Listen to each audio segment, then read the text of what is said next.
राम राम रम राम राम रम रटु राम राम जपु जीहा राम नाम नव नेह मेह को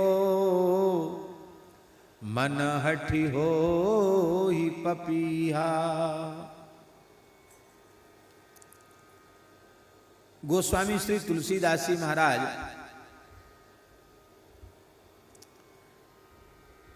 स्वातक जल का जैसे अनन्य प्रेमी चातक होता है, उस चातक के समान ही श्री राम नाम रूपी स्वाति जल का आस्वादन करना चाहते हैं। जैसे चातक स्वाति जल का अनन्य प्रेमी होता है, ऐसे ही तुलसीदास जी महाराज पपीहे के समान श्री राम नाम रूपी जल के अमृत के अनन्यानुरागी बनना चाहते हैं। यहां राम नाम जप, राम नाम राम राम रम, राम राम रटु और राम राम जप जीहा, ये तीन बातें हैं। राम राम रम, रमण करो, और राम राम रटो और राम राम जपो, ये तीन क्रियाएं हैं। संबोधन है जीहा। जीहा जिह्वा का ही भाषांतर जीहा है, पर हमारे परम श्रद्धे सदगुरुदेव श्री पहाड़ी बाबा जी महाराज, खाकचौक वाले महाराज जी, जो महान तपस्वी महान योगी राज थे, वे जीहा शब्द का अर्थ जिह्वा नहीं करते थे।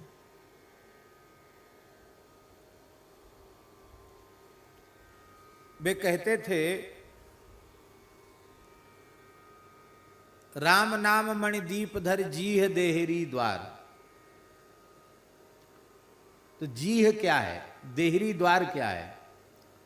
वो कहते ये जिह्वा जीह नहीं है।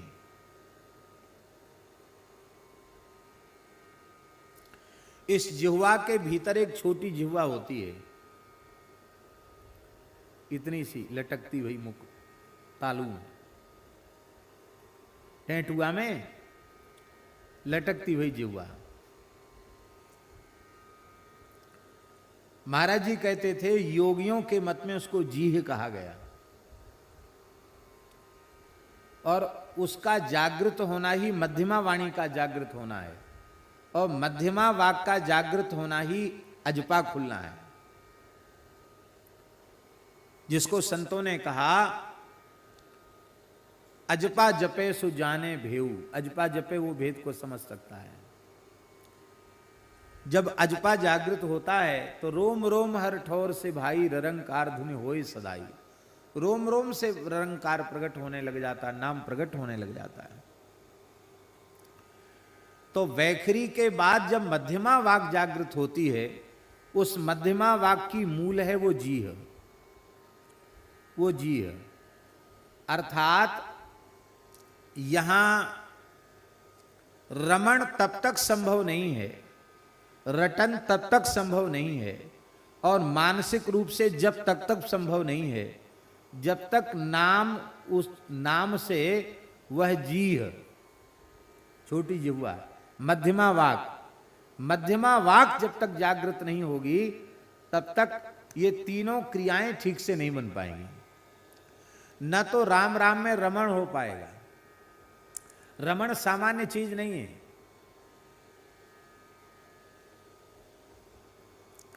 भगवान का नाम जो राम है ना, वो रमण के कारण ही तो है। रमन्ते योगनो यस्मिन् सत्यानंदे चिदात्मनि इति राम पदे नासु परब्रह्मा भी धीयते। तो अरि जिह्वे, जीह, राम राम शब्द में रमण कर, राम नाम में रमण कर, राम नाम की रट लगा और राम नाम का जप कर।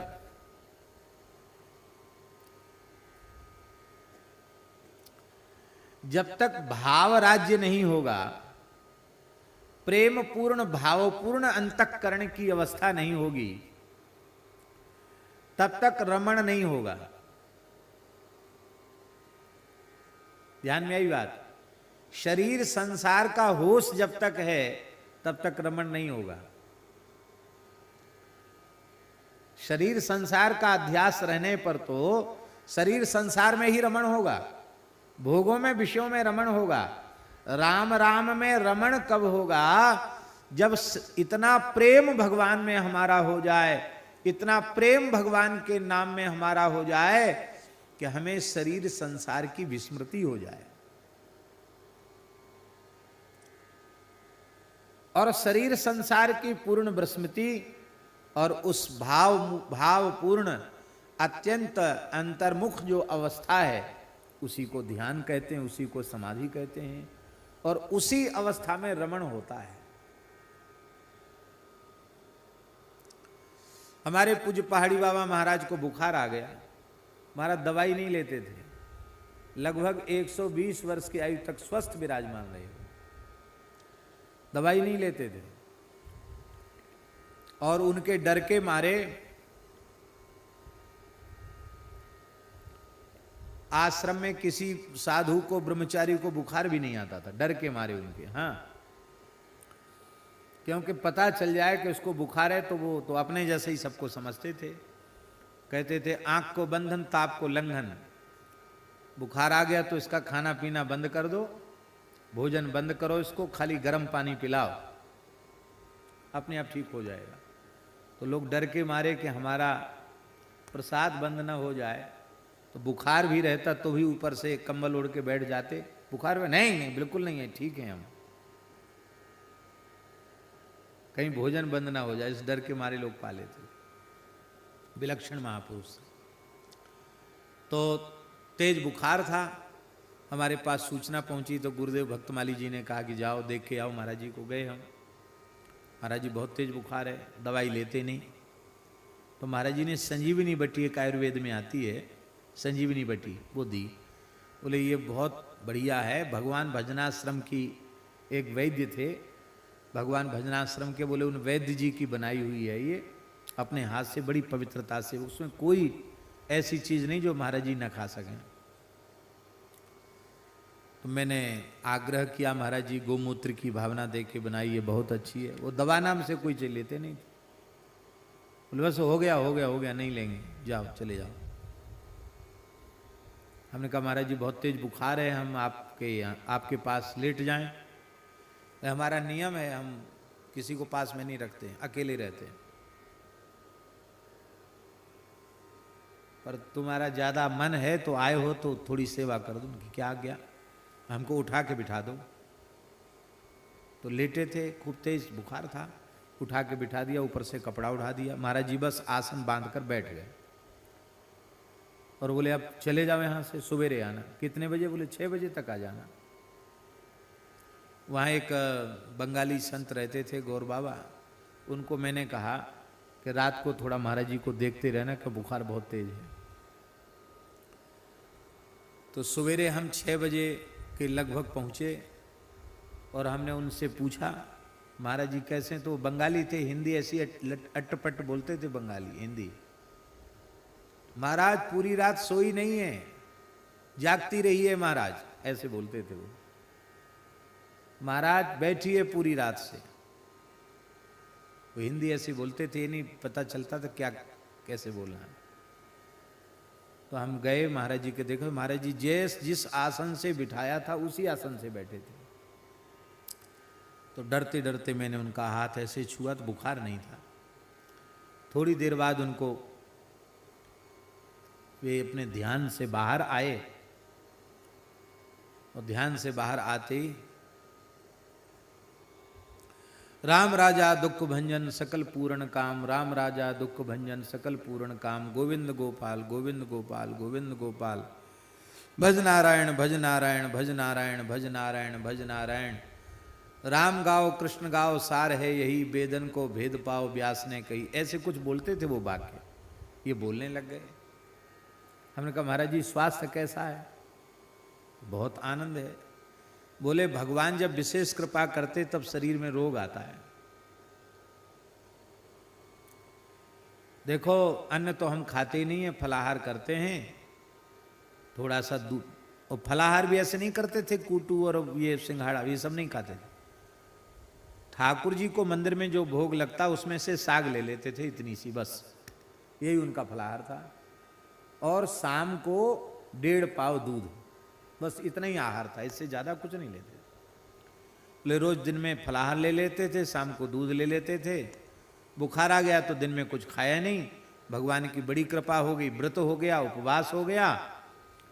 और बोले तुम रात्रि को हमको बिठा के गए, आहा हा क्या कहना, पूरी रात ऐसा राम नाम में रमण हुआ है, ऐसा आनंद मिला है, आहा हा कह के बस उनके आंख से आंसू बहने लग गया, बहुत आनंद मिला है। बुखार का बुखार चला गया और पूरी रात राम राम हुआ। ये है रमण। अब वो भीतर चले गए तो राम के भगवान नाम में रमण होने लग गया, तो शरीर की स्थिति का होश ही उनको नहीं रहा और बुखार भी चला गया। और बोले भगवान कृपा करते तब बीमारी आती है, स्वस्थ हो गए। राम नाम में रमण करना, रमण करना जिसको आ जाएगा, किसी भी काल में, किसी भी अवस्था में, किसी भी परिस्थिति में उसे भगवान की विस्मृति नहीं होगी, उसे निरंतर भगवान की स्मृति बनी रहेगी। हम लोगों की समस्या है कि भगवान की बारंबार विस्मृति हो जाती है, पर सुनकर आश्चर्य होता है, ऐसी भी समस्या वाले महापुरुष इस देश में प्रकट भये।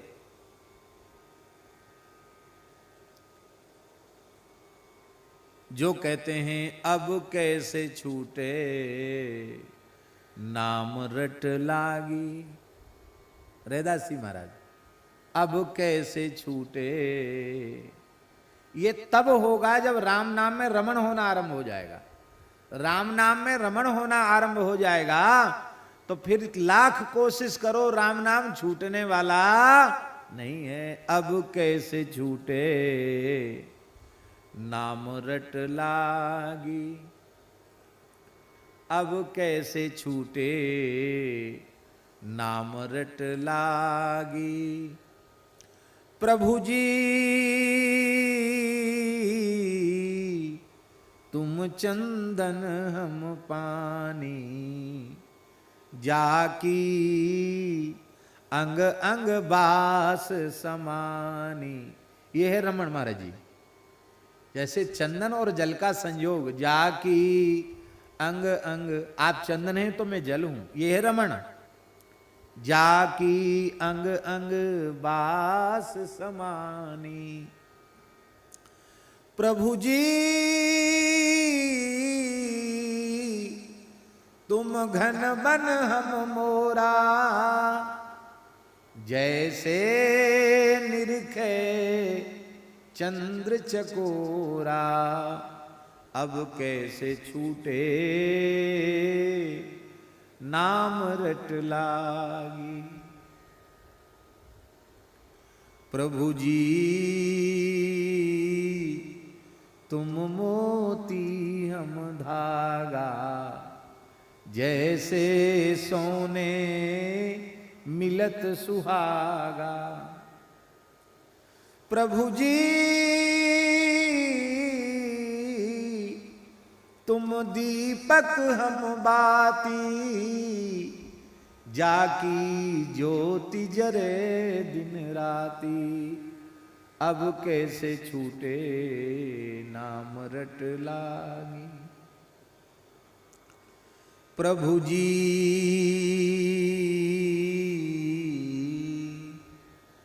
तुम स्वामी हम दासा, ऐसी भगति करे रे दासा, ऐसी भगति करे रे दासा।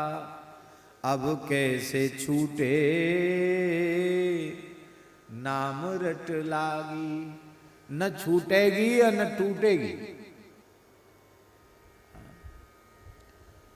ये होगा तभी जब राम नाम में रमण करना आ जाएगा।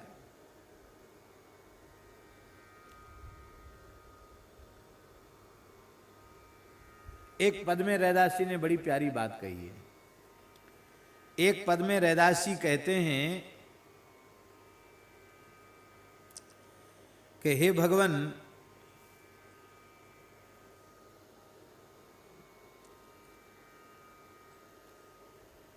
आप ही कृपा करके बताओ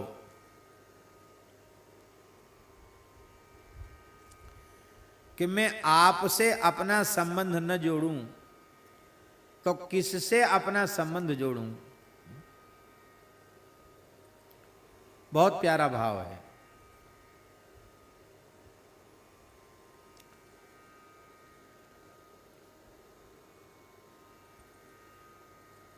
जो तुम तोरो राम मैं नाही तोरूं।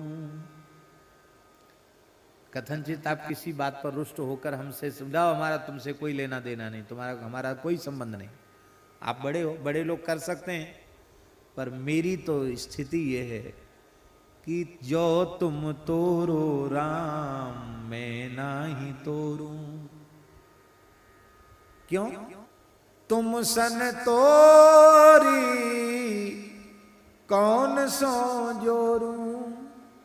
यदि तुमसे अपना संबंध तोड़ दूं तो फिर यह बताओ मैं जोड़ूं किससे। शरीर संसार अनित्य है, अनित्य से संबंध जोड़कर रखा तो उसका परिणाम यह हुआ कि न जाने कितने काल से इस दुखद जन्म मृत्यु के चक्र में हम पड़े हुए हैं। अब तक हम कृतकृत्य नहीं हो पाए, कृतार्थ नहीं हो पाए। जो तुम तोरो राम मैं नाही तोरूं, तुमसे तोरी कवन से जोरूं।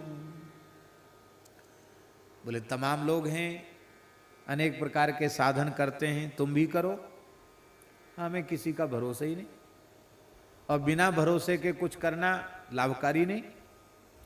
क्योंकि तीरथ बरत न करो अंदेशा, तुम्हारे चरण कमल को भरोसा।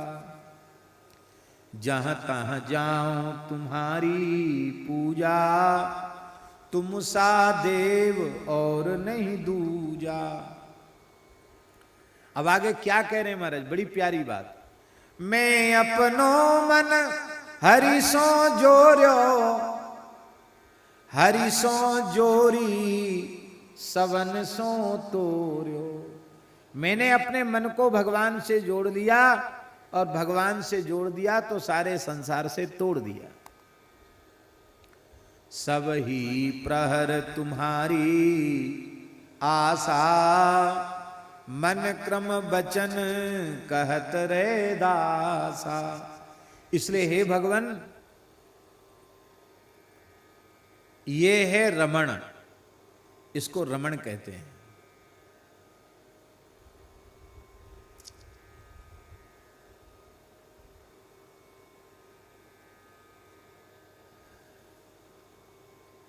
संत वाणियों में अपनी जिह्वा को बारंबार सावधान किया गया है। प्रातः स्मरण में भी एक श्लोक आता है, हे जिह्वे रससारज्ञे सर्वदा मधुर प्रिय, नारायणाख्य पीयूषम पिब जिह्वे निरंतरम। प्रातः काल उठ करके अपनी जिह्वा को सावधान किया जाता है। अरे जिह्वा तू बड़ा रस लेने वाली है, रस सार का अनुभव करने वाली है, पर वस्तुतः जिन पदार्थों में खट्टे मीठे चरपरे व्यंजनों में तू स्वाद का रस का अनुभव करती है, वे इतने स्वादिष्ट कहाँ हैं। तुझे वस्तुतः अभी अमृत का परिचय प्राप्त नहीं हुआ है। नारायणाख्य पीयूषम पिब जिह्वे निरंतरम। भगवान नाम का जो पीयूष है, अमृत है, इस अमृत का निरंतर पान करो। क्योंकि जिह्वा जो है ना, समस्त इंद्रियों में सबसे प्रधान यदि कोई इंद्रिय है तो वो जिह्वा है। श्रीमद् भागवत के एकादश स्कंध में जहां अवधूत श्रोमणि दत्तात्रेय भगवान का यदु जी के साथ संवाद है, वहां तो भगवान दत्तात्रेय ने एक बड़ी प्यारी बात कही है। भगवान दत्तात्रेय कहते हैं, तावत जितेंद्रियो न स्यात् विजितान्येन्द्रिय पुमान न जये द्रसनम यावत जितम सर्वम जिते रसे। भगवान दत्त कह रहे हैं, जिसने अपनी जिह्वा को नहीं जीता वह जितेंद्रिय नहीं हो सकता। भले ही उसने सब इंद्रियों पर विजय प्राप्त कर लिए, पर इस जिह्वा पर विजय प्राप्त नहीं की है तो वह जितेंद्रिय नहीं बन सकता है, नहीं हो सकता। जितम सर्वम जिते रसे, इस रसनेन्द्रिय को जीत लिया तो मानो सब इंद्रियों को जीत लिया। सत्य बोलना, कम बोलना, सारयुक्त बोलना, मीठा बोलना, ये भी जिह्वा को जीतना। मरा नहीं तो लोग खूब कठोर से कठोर बात बोल देते हैं, फिर कहते हैं हमारा भीतर से ऐसा भाव नहीं था। भैया भीतर कौन तेरे भीतर घुस के देख के आया कि तेरे भीतर क्या भाव था क्या नहीं था। वाणी ऐसी बोलिए मन का आपा खोए, और उनको शीतल करे आप ही शीतल होए। ये भी जिह्वा को जीतना है। बड़े बड़े लोग भी कई बार जिह्वा को नहीं जीत पाते।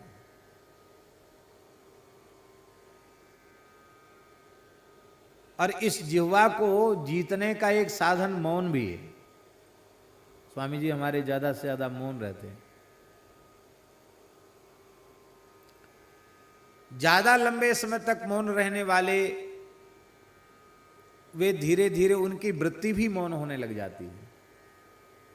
वृत्ति भी एकदम मौन होने लग जाती है। वृत्ति का मौन होना बहुत ऊंचा, वृत्ति का मौन होना ही मौन होना है।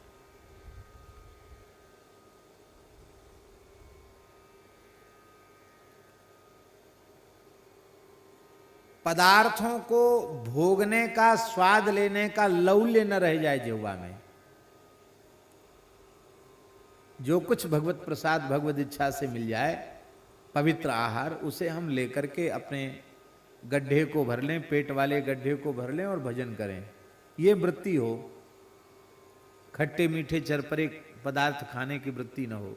वृंदावन में एक महापुरुष थे, आपने खूब नाम सुना होगा उनका,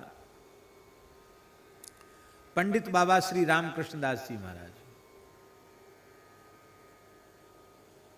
ब्रज के महान सिद्ध पुरुष थे पंडित बाबा श्री रामकृष्ण दास जी महाराज। उनका जीवन चरित्र पढ़ने योग्य है। पूरे 84 कोस ब्रज के ब्रजवासी उनमें श्रद्धा रखते थे। आज भी पंडित बाबा की तिथि आती तो ब्रजवासी घर घर में खिचड़ी बनाते पंडित बाबा के नाम से। आज भी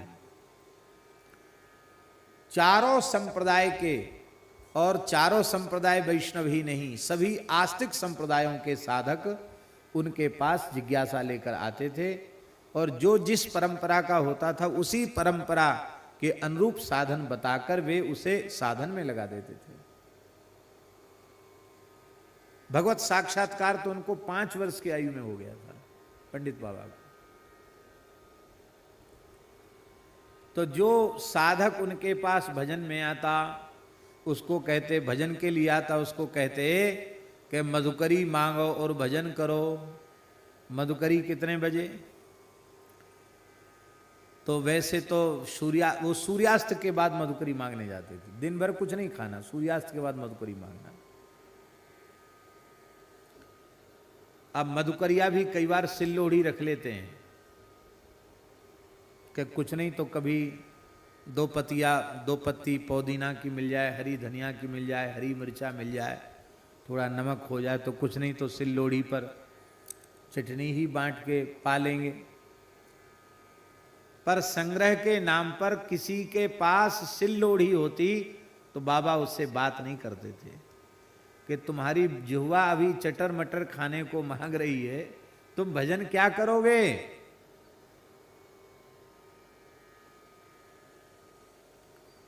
रूखी सूखी मधुकरी रोटी पा करके भजन करो, ये उनका उपदेश था। हमारे पूज्य महाराज बताते थे, पहाड़ी बाबा महाराज की, गाजीपुर क्षेत्र में, ये बनारस के पास है गाजीपुर, इस क्षेत्र में गंगा किनारे एक महात्मा रहते थे। तो बड़े महान योगी थे, महान सिद्ध पुरुष थे। तो कोई साधक जाता, बोले हमको कोई योग साधन बताइए। तो कहते थे पहले साधन के योग्य अपने जीवन को बनाओ, तो कुछ दिन रहो, जब हम समझेंगे तुम्हें लायक तो तुम्हें बता देंगे कुछ, तब तक राम राम करो। उस साधकों का भोजन अलग बनता था और संतों का अलग बनता था। संतों को कहते जो भोग लगता प्रेम से पाओ, खूब भजन करो, सीताराम सीताराम करो, ये उनके लिए साधन था। जो कुछ योगाभ्यास करना चाहते थे उनको वो कहते थे कि तुम्हारा अलग भोजन, उनका नमक बंद, उनका मिर्चा बंद, उनका मीठा बंद, घी बंद, दूध बंद, तेल बंद, सब बंद कर देते। और खाली उबाल करके, कभी दाल पतली चोकर, दाल का चोकर, कभी जौ का चोकर, कभी भूसी का चोकर उबाल के रख देते। कभी खाली पालक उबाल के रख दिया, बथुआ उबाल के रख दिया, खाओ। घी तेल कुछ नहीं, मीठा वीठा कुछ नहीं। खिचड़ी भी उसमें हल्दी नमक भी नहीं रहता, खाली पानी में दाल चावल उबाल दिया और खूब पानी डाल दिया, पतली पतली, खाने लायक खिचड़ी नहीं, पीने लायक खिचड़ी, ये देते थे। और पंगत एक साथ होती थी, पंगत अलग अलग नहीं होती थी। तो जो महात्मा हैं उनके लिए कभी कभी उत्सव में खीर मालपुआ है, कभी गुलाब जामुन है, कभी इमरती है, बालूशाही है, और दाल भात फुल्का साग तो बनता ही था। और उसी पंगत में ठीक उनके सामने जो साधक बैठते थे उनको वो पतली दाल या पतली खिचड़ी या अलोनिया ऐसे ही उबाली हुई पत्ती साग, वो अब वो 4 महीने 6 महीने 8 महीना साल भर वही खिलाते रहते। अब किसी को मन नहीं माना और वो धीरे से खिसक के उस पंगत को छोड़ के वो साधुओं वाली पंगत में बैठ गया जहां चकाचक चल रहा है। तो बाबा की नजर पड़ जाती, फिर कहते अब तुम योगाभ्यास के योग्य नहीं हो, तुम राम राम करो, ऐसी अपने शरीर से सेवा करो, राम राम करो, तुम्हारे लिए यही मार्ग ठीक है। और नाद योग, हठ योग, राजयोग, लय योग, मंत्र योग, क्रिया योग, इस सब के अधिकारी तुम नहीं हो, खाओ पियो मस्त रहो, ऐसा कहते हैं। तो पहला ही प्रश्न पत्र इतना कठोर होता था खाने पीने का कि धीरे धीरे लोग कहते महाराज जी हमको तो दूसरा कोई साधन बता दो, हम अब ये नहीं कर पाए, इतने दिन तक ये खाते खाते हम तो परेशान हो गए, अब इच्छा नहीं खाने की। जिह्वा सबसे दुष्ट इंद्रिय है। सारी इंद्रियों में विषय सेवन की वृत्ति और शक्ति ये जिह्वा से ही जाती है, जिह्वा से ही जगती है। यहां से खाना पीना बंद कर दो, धीरे धीरे सब इंद्रियां अपना काम करना बंद कर देती हैं। निर्जला एकादशी आती है और जो लोग निर्जला करते हैं तो शरीर में अधिक शक्ति होती, तो दोपहर तक तो खूब थोड़ा चेहरा चमकता रहता है, और दोपहर पीछे थोड़ा उनसे पूछो निर्जला है, और आधी रात के बाद तो फिर बड़े तकलीफ में आ जाते, कहीं तेज गर्मी हो तो फिर त्रुटुर युगायते त्वाम अपश्यताम, जैसे गोपियों को भगवान को बिना देखे एक एक क्षण युग बीतता, ऐसे वो कहते हे सूर्य नारायण जल्दी उदित हो जाओ, पारण का समय आवे कि हम कुछ ग्रहण कर लें। ऐसी स्थिति होती है।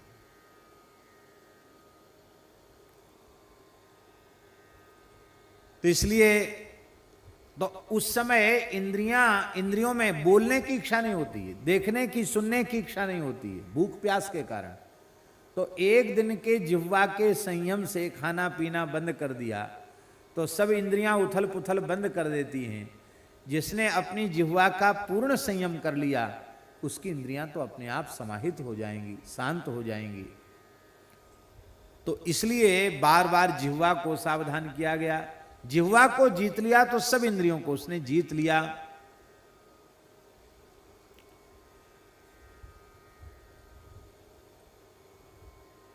रमण जीह से होगा, भीतर की बात जागृत हो जाएगी तब रमण शुरू होगा, इसलिए उसको रमण का आदेश देते हैं।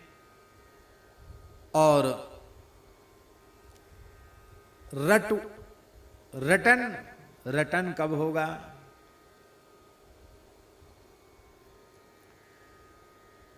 खूब साधन करने के बाद भी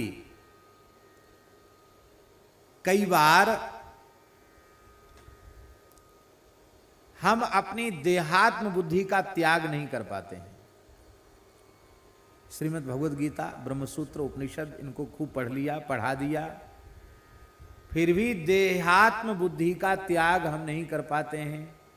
क्योंकि देहात्म बुद्धि के त्याग होते ही सुख दुख हानि लाभ, स्थूलता कृशता, भूख प्यास आदि सब देह के धर्म हैं। देहे न जातस्य ही में न संति।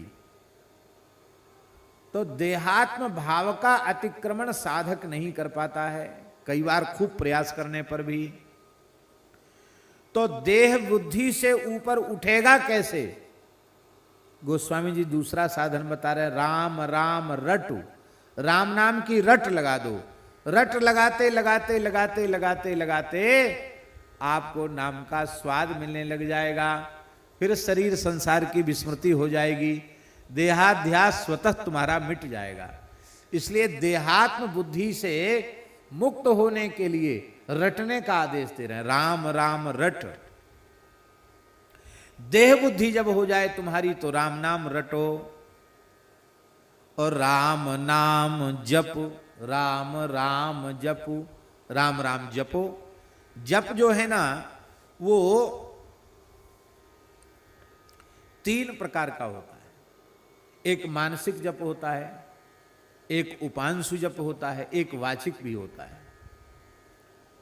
क्रमशः उत्तरोत्तर श्रेष्ठ हैं। वाचिक जप से उपांशु जप श्रेष्ठ है और उपांशु जप से मानसिक जप श्रेष्ठ है। वाचिक का अर्थ स्पष्ट बोलना नहीं है, वहां वाचिक का अर्थ है कि इतना मंत्र स्वर में उच्चारण हो कि मंत्र जापक ही मंत्र का स्वर समझ पावे, दूसरा न समझ पावे, उसको कहते वाचिक। और कोई शब्द मुंह से न निकले, भीतर जिह्वा हिले, थोड़े थोड़े होठ हिलें, इस जप को कहते हैं उपांशु।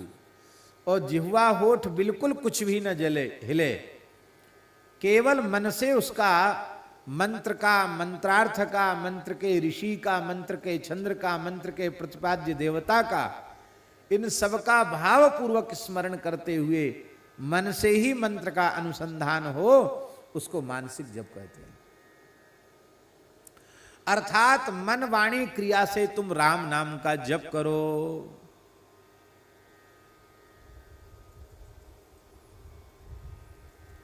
चकोर के समान तुम्हारी, जैसे चकोर की स्वाति जल में प्रीति होती है, ऐसी तुम्हारी राम नाम में प्रीति हो जाए। राम राम रम, रमण करो, अर्थात रमण मन का होगा, अंतःकरण को होगा, अंतःकरण को राम नाम में लगा दो। और राम राम रटो, राम नाम को रटो। इसका अर्थ है कि संसार में ऐसे अवसर आते हैं बोलने के, आप नहीं बोलना चाहते हैं, लेकिन कोई व्यक्ति ऐसा बहुत बोलने वाला व्यक्ति आपके सामने आ जाए तो आप सुनते सुनते परेशान हो जाएंगे, आखिर में कुछ न कुछ आपको बोलना ही पड़ेगा। और जब आप कुछ बोलेंगे तो आपके बिना बोले जब वह इतना बोल गया तो आपने कुछ बोल दिया, फिर क्या वह चुप बैठेगा? वह कुछ न कुछ बोलेगा। बहुत से लोग ऐसे होते हैं, 2 मिनट की बात कहेंगे कि बस 2 मिनट आपका हम लेंगे, और 2 मिनट की बात कह के हो सकता 2 घंटा पार कर दें। धर्म संघ वाले गुरु जी के यहाँ एक महानुभाव आते थे, वो उड़िया बाबा आश्रम में रहते थे, अग्रवाल वैश्य थे। अच्छे साधक थे, लेकिन बात बहुत करते थे। तो गुरुजी कई बार हम लोगों को पढ़ाते होते और वो आ जाते, तो वो एक भागलपुरी जैसी धोती पहनते थे, एक भागलपुरी चादर ओढ़ते थे, भद रहते थे। तो गुरुजी, वो देखा होगा सेवा कुंज वाला उनका घर, वो खिड़की से देख लेते थे कौन आ रहा है रोड पर। तो वो दिखाई पड़ जाते तो हमसे कहते जाओ मेन गेट बंद कर दो, मेन मुख्य द्वार बंद कर दो। तो हम बंद कर देते। तो पहले वो थोड़ा खटे, नारायण, ओम नमो नारायण, हरिओम हरिओम, राधे राधे, राधे श्याम, ऐसे कुछ शब्द बोलते। गुरुजी पढ़ाते रहते। फिर वो खिड़की के पास आते, कहते गुरुजी द्वार बंद है। तो कहते हाँ अब क्या कहें, ये विद्यार्थियों की पढ़ाई में विक्षेप होता है, तो बस गुरुजी बस 2 मिनट की बात है। तो गुरुजी कहते यहीं खड़े खड़े कर लीजिए, बहुत ज़रूरी बात है, तो यहीं कर लीजिए। तो 2 मिनट की बात का मतलब 20 मिनट होता था कम से कम। और कथनचित द्वार खुला रह गया और आकर कोठरी में बैठ गए। तो गुरुजी थोड़ी देर बाद विद्यार्थियों को इशारा करते थे कि कहीं आवश्यक हो तुमको जाना तो अब तुम प्रेम से जा सकते, क्योंकि जब तक हमारी संध्या का समय नहीं होगा तब तक इनका आसन खुलने वाला नहीं। कई बार प्रतिपदा वगैरह छुट्टी होती ना, उस समय हमारे पास भी वो आ जाते थे। गुरुजी ने ये भी बहुत अच्छा पढ़ते वाले, बड़े बढ़िया कथा कहते हैं, वो कभी हमारे पास भी आ जाते। तरह तरह की बातें, कहाँ अच्छी बातें ही करते थे, लेकिन कहाँ कहाँ की बातें, बात का अंत नहीं, बात में से बात। जैसे पंचतंत्र की कथाओं में से कथाएं निकलती हैं, ऐसी उनकी बात में से बात निकलती चली जाती। मुख्य बात कहाँ से शुरू हुई वो तो गायब हो जाती। ऐसे होते स्वभाव। तो इस प्रकार के बाग व्यवहार से बचने के लिए हम क्या करें? बोले राम राम रटु। दूसरा कोई बोले उसके पहले ही तुम जोर से कीर्तन करना शुरू कर दो। वो सोचेगा कि अब इनका कीर्तन बंद हो तब हम कुछ अपनी बात बोलें, अब हम अवसर देंगे तब ना वो बोलेगा। तो राम राम रटु, ऐसी रट लगा दो कि तुम्हारी वाणी भी व्यर्थ चर्चा की ओर न जाए और तुम्हारे निकट बैठकर व्यर्थ चर्चा करके तुम्हारे समय को नष्ट करने का अपराध भी किसी के द्वारा न बने। उसका समय भी बर्बाद न हो, तुम्हारा समय भी बर्बाद न हो। इसलिए जब ध्यान की अवस्था में हो तो राम नाम में रमण करो, और जब व्यवहार की अवस्था में हो और ऐसा कोई बातचीत करने वाला आ जाए तो फिर दूसरी बात मत बोलो, कीर्तन शुरू कर दो, राम राम रटु। और बाकी समय, हर समय तो ध्यान की अवस्था में नहीं रह सकते हो, देह का धर्म देह के साथ है, हर समय ध्यान की अवस्था में नहीं रह सकते हो। तो हर समय के लिए क्या करें? बोले चलते फिरते उठते बैठते सोते खाते पीते जगते हर समय मानसिक रूप से नाम का जप करो। देखो मानसिक नाम का जप बहुत श्रेष्ठ है, बहुत श्रेष्ठ है। हमारे देश के एक बहुत उच्च कोटि के महापुरुष थे, पूज्य श्री डोंगरे जी महाराज।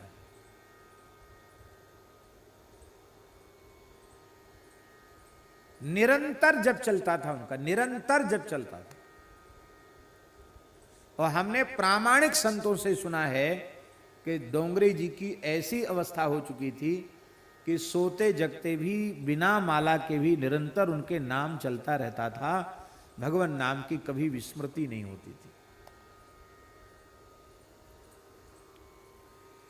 दूसरे महापुरुष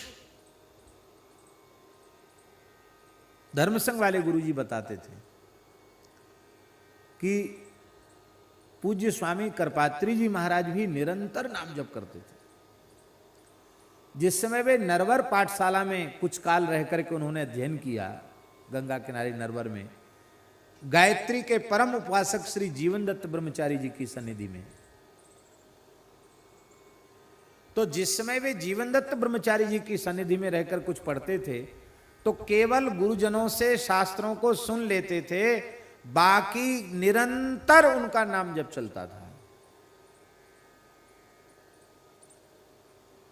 तो गुरु धर्म संघ वाले गुरु जी ने कहा कि स्वामी जी की ऐसी विलक्षण अवस्था थी कि सोते सोते भी उनको भगवत स्मृति बनी रहती थी, नाम उनका चलता रहता था। और मैं गुरुजी से पूछा कौन सा नाम चलता था, तो गुरुजी ने एक बात बताई। बोले एक विद्वान ने पूछा उनसे, काशी की बात है, कृपात्री जी से, कि महाराज आपके प्रवचन में ये अनुमान लगा पाना कठिन होता है कि आपका इष्ट कौन है, क्योंकि जब आप वृंदावन की कोई चर्चा करने लग जाते हैं, चाहे वृंदावन महिमामृत हो या राधा सुधा निधि हो, तब आपसे लगता है कि राधा रानी के ही आप अनन्य भक्त हैं, कृष्ण के अनन्य भक्त हैं। भागवत का कोई प्रसंग कहें तो, और कभी भगवान शिव का निरूपण करें तो उसी तत्व को आप विशेष रूप में गणपति तत्व कहें तो उसको भी, जो आप कहते हैं उसमें पूरा स्थित होकर के कहते हैं। अनुभव कर पाना कठिन होता कि आपकी उपासना क्या है। और कभी आप श्री विद्या के संबंध में कहें, राजराजेश्वरी त्रिपुर सुंदरी के बारे में कहें, तो लगता है कि उन्हीं के उपासक हैं। तो आपका इष्ट स्वरूप क्या है? तो स्वामी जी हंसने लगे। स्वामी जी बोले कि इष्ट बाजारू चीज नहीं कि सबको व्याख्यान करके बताया जाए कि हमारा इष्ट कौन है। इष्ट बताया नहीं जाता है। मंत्र, इष्ट, ये सब गुप्त रखने की चीज होती है, इसका प्रकाश नहीं किया जाता है। तो आपने सुना होगा श्री देवनायकाचार्य जी महाराज, उनका ये प्रश्न था कि स्वामी जी आपके बारे में लोग कहते हैं कि ये स्वामी जी का इष्ट क्या है, आप बताइए आपका इष्ट क्या है। तो अब अत्यंत अंतरंग लोग पूछ रहे हैं, तो स्वामी जी ने क्या कहा, बहुत ध्यान से सुनने वाली बात है। स्वामी जी बोले कि प्रायः मंगलाचरण में इष्ट स्मरण ही किया जाता है, सर्वप्रथम इष्ट स्मरण किया जाता है।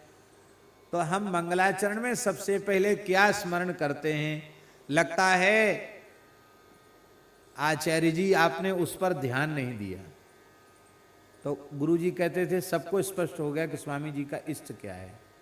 स्वामी जी किसी भी विषय पर प्रवचन करें, उनके प्रवचन का आरंभ ही होता था ओम नमः परमहंसा स्वादित चरण कमल चिन्मकरंदाय भक्त जनमानस निवासाय श्री रामचंद्राय श्री राम जय जय राम। यही उनका मंगलाचरण और यही कीर्तन सर्वत्र होता था। तो गुरुजी कहते थे कि एक बार उन्होंने संकेत रूप में स्वीकार किया, राम जी ही हमारे इष्ट हैं। और रामचरित मानस के प्रति और श्रीमद् वाल्मीकि रामायण के प्रति स्वामी जी के हृदय में अगाध श्रद्धा थी। तो गुरुजी के ये वचन थे कि राम नाम का निरंतर भीतर से जप स्वामी जी का होता रहता था। तो चलते फिरते उठते बैठते सोते खाते पीते जगते हर समय हम मानसिक, और ये हर समय तो मानसिक जप ही संभव है। पाप से बचना बहुत कठिन है। कई बार यह पाप है, यह जानकारी होने में भी विलंब हो जाता है। बिना जानकारी के हमसे पाप बन जाते हैं। और कई बार ऐसा होता है कि यह ज्ञात होने पर भी कि यह पाप है, फिर भी कोई जन्मांतरीय संस्कार चित्त पर ऐसे पड़े रहते हैं, उनके कारण जानबूझकर भी पाप बन जाते हैं। और हमारा प्रायश्चित भी कुंजर शौच के समान हो जाता है। हाथी को नहलाया धुलाया महावत ने, और फिर बाहर आती धूल मिट्टी फिर अपने ऊपर डाल लिया।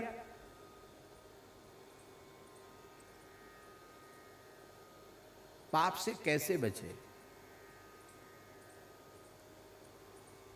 इसके संबंध में गुरुजनों ने कृपा पूर्वक बताया है। पाप की वृत्ति सबसे पहले मन में आती है, मन के बाद वाणी में आती है, वाणी के बाद फिर क्रिया रूप में परिणत होती है। पाप की वृत्ति सबसे पहले मन में आएगी, मन के बाद वाणी में आएगी, वाणी के बाद क्रिया में आएगी। इसका मतलब है हम अपने मन को सावधान कर देंगे तो आगे पाप की वृत्ति आएगी ही नहीं।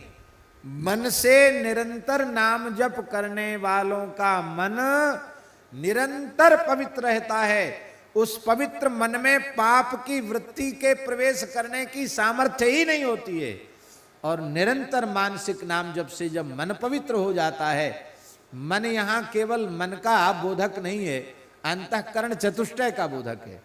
पूरा का पूरा अंतःकरण पवित्र हो जाता है मानसिक नाम जप से। और जब अंतःकरण पवित्र हो जाता है तो वाणी अपने आप पवित्र हो जाती है, और मन वाणी के पवित्र होने से क्रिया अपने आप पवित्र हो जाती है। इसलिए मानो 3 बार राम नाम, राम राम रमु, राम राम रटु, राम राम जपु, ये 3 बार कहकर मानो गोस्वामी जी कह रहे हैं मनवाणी क्रिया से तुम राम नाम का आश्रय लो। क्योंकि मन में जब राम नाम होगा तो वाणी में भी राम नाम आ जाएगा, फिर क्रियाकलाप में भी भगवान नाम आ जाएगा। पूज्य श्री प्रेम भिक्षु जी महाराज, श्री विश्वनाथ जी खूब परिचित होंगे, संभवतः दर्शन भी किया होगा आपने, हैं? हाँ, तो आप तो मिथिला के ही हैं, और मिथिला की ही वो दिव्य विभूति थे प्रेम भिक्षु जी महाराज। एक बार किसी ने उनसे पूछा, आप पाप किसे समझते हैं, पाप क्या है आपकी दृष्टि में? तो श्री प्रेम भिक्षु जी महाराज ने कहा, राम नाम के अतिरिक्त कुछ भी सुनना और बोलना मेरे लिए महापाप है। राम नाम के अतिरिक्त कुछ भी सुनना और बोलना मेरे लिए महापाप है। ये है। इस प्रकार से मन और वाणी और क्रिया से निरंतर श्री नाम का आश्रय लो।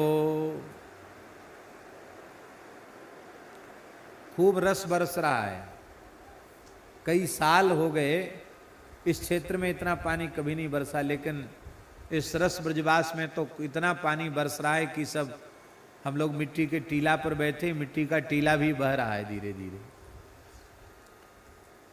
राम राम रम, राम नाम का जप करो।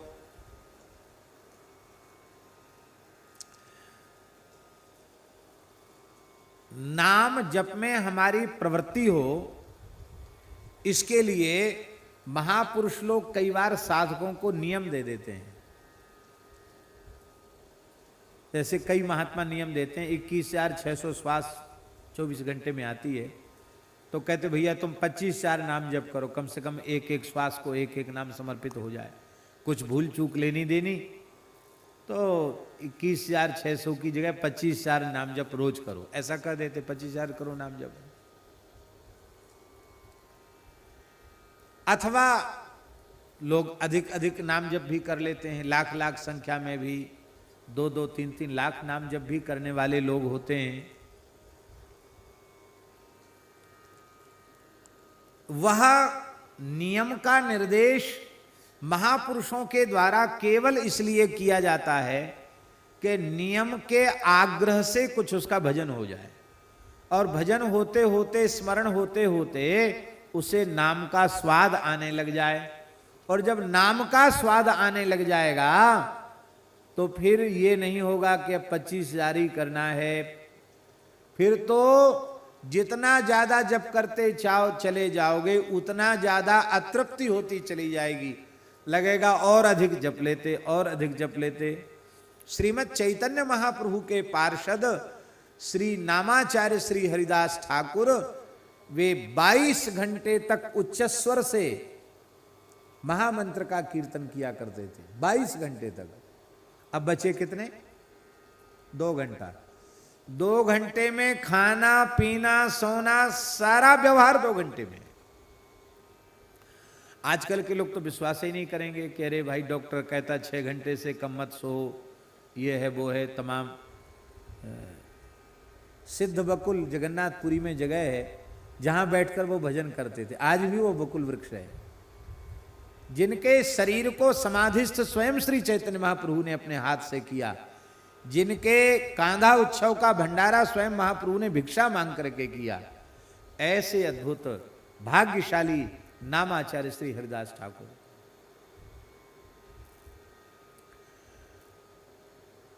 एक बार महाप्रभु जी ने उनको बहुत दुखी देखा, तो महाप्रभु जी ने पूछा कि हरिदास जी आप बहुत दुखी क्यों हैं? तब उन्होंने कहा कि भगवान, वो 22 घंटा भजन करते, वो बात उन्होंने नहीं कही। उन्होंने कहा हमारा 2 घंटे का समय जो बर्बाद हो जाता है, इस शरीर के खाने पीने में चला जाता है, भोगने में चला जाता है, उससे मैं निरंतर दुखी रहता हूं। ये 2 घंटे का समय हमारा बर्बाद क्यों हो जाता है? पूज्य पंडित श्री गया प्रसाद जी महाराज, गिरिराज जी वाले बाबा सरकार, उनसे किसी साधक ने पूछा, ये बात बाबा श्री ठाकुरदास जी के द्वारा दास को बताई गई। पंडित जी से किसी ने पूछा कि आपकी दृष्टि में साधक का लक्षण क्या है? तो श्री पंडित जी ने कहा 23 घंटा 59 मिनट 59 सेकंड भगवान का स्मरण करता हो और 1 सेकंड के लिए भगवान को भूल जाए, उसे हम साधक नहीं समझते। क्या कहा? फिर से सुन लो। 23 घंटा 59 मिनट 59 सेकंड भगवान की स्मृति बनी रहे। अब बचा कितना? 24 घंटे में 1 सेकंड बचा। 1 सेकंड के लिए भगवान भूल जाएं, कहते उसे मैं साधक नहीं समझता। एक तो ये परिभाषा साधक की बताई पंडित जी ने। दूसरी परिभाषा पंडित जी ने साधक की बताई कि साधक स्वतंत्र नहीं होता और स्वतंत्र साधक नहीं होता। ये वाक्य तो महाराज जी इतना अद्भुत है, परमहंस जी महाराज, बहुत अद्भुत वाक्य है। पंडित श्री गया प्रसाद जी महाराज का वाक्य, साधक स्वतंत्र नहीं होता और स्वतंत्र साधक नहीं होता। हरि गुरु संतों के अधीन वेदादि शास्त्र भगवान की वाणी ही है, उनके अधीन जिनका जीवन होता है, भगवत भागवत पारतंत्र जिनके जीवन में होता है, वे ही साधक होते हैं। और जो स्वतंत्र होते हैं, अरे हमारे ऊपर कौन है, वो कभी साधक नहीं हो सकते।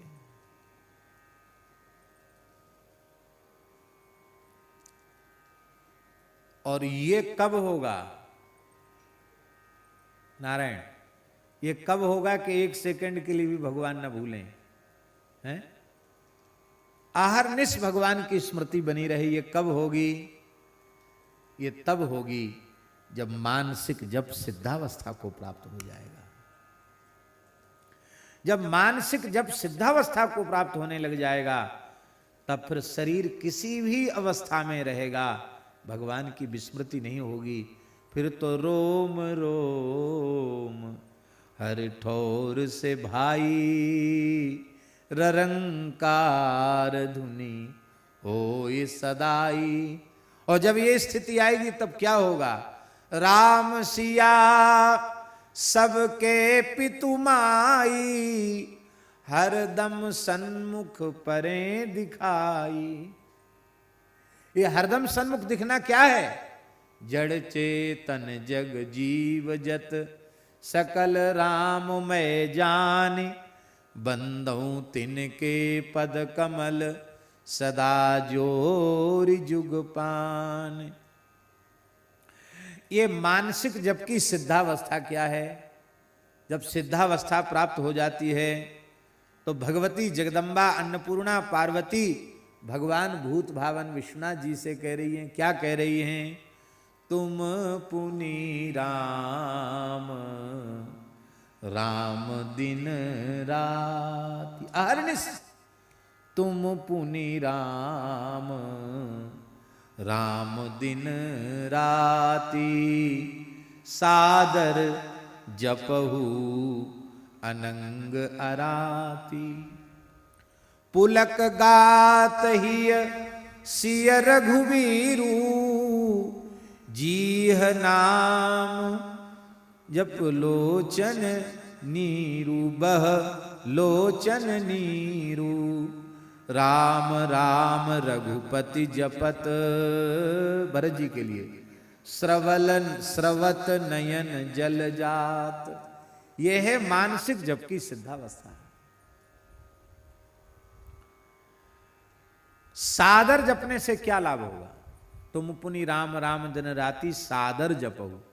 भाव पूर्वक आदर पूर्वक राम नाम के जप से क्या होगा? प्रेम के लक्षण उदित होने लग जाएंगे। अश्रु, कंप, पुलक आदि सात्विक भाव, अष्ट सात्विक भाव जागृत हो जाएंगे और भगवान का सहज ध्यान बनने लग जाएगा।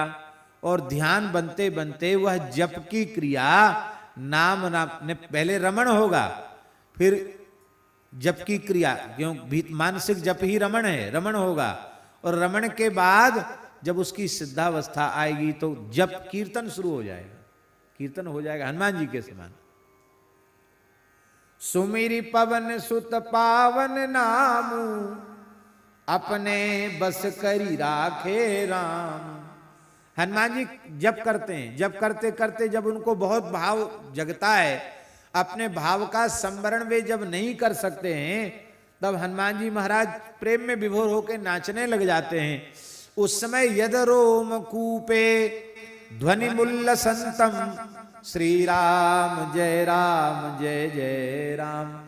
उनके रोम कूपों से श्री राम जय जय राम ये विजय मंत्र प्रकट होने लग जाता है। इसलिए रटना जो है ना, वो तन्मय होने की अवस्था का नाम है। इसलिए हे जिह्वे, तू राम राम में रम जा, राम राम में ही रमण कर, राम नाम का ही रट कर और राम नाम का ही निरंतर जप कर।